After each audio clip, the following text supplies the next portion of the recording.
Captain అనేవాడు మైదానంలో పాదరసంలా కదులుతూ ఆటగాళ్లలో జోష్ నింపాలి. అదే సమయంలో ఆటగాళ్లను ఉత్సాహపరుస్తూ ఎప్పటికప్పుడు వెన్నుతట్టి ప్రోత్సహించాలి. ఈ విషయంలో గిల్ ఇప్పుడిప్పుడే ఓనమాలు నేర్చుకుంటున్నాడేమో అనుకుంటే కాదు, నేను డిస్టెన్షన్లో పాస్ అవ్వగలనని లార్డ్స్లో జరుగుతున్న 3వ టెస్ట్లో నిరూపించాడు. ఆ వివరాలు ఇప్పుడు మనం చూద్దాం. ఈ మ్యాచ్లో తొలి బౌలింగ్ స్పెల్ను జస్ప్రీత్ బుమ్రా, ఆకాష్దీప్ ప్రారంభించారు. 10 ఓవర్ల తర్వాత కూడా వికెట్ రాకపోవడంతో బౌలింగ్ స్పెల్ మార్చారు. ఊహించని విధంగా నితీష్ రెడ్డిని బౌలింగ్కు దించాడు కెప్టెన్ గిల్. కెప్టెన్ తనపై ఉంచిన నమ్మకాన్ని నితీష్ నిలబెట్టుకున్నాడు.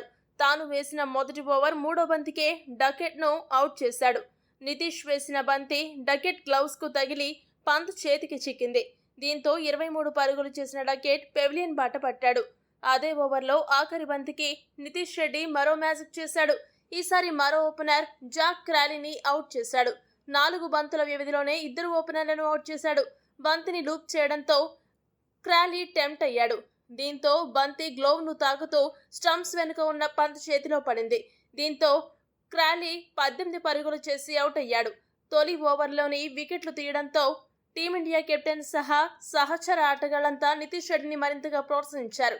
ఇదే క్రమంలో నితీష్ అద్భుతమైన బౌలింగ్కి ఫిదా అయిన గిల్ తెలుగులో 2 సార్లు మాట్లాడాడు.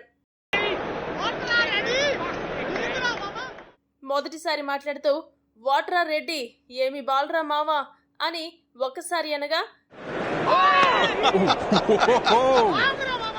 రెండవసారి మాట్లాడుతూ బాగుందిరా మామా అని నితీష్ రెడ్డిని పొగడడం స్టంప్ మైక్లో రికార్డ్ అయింది.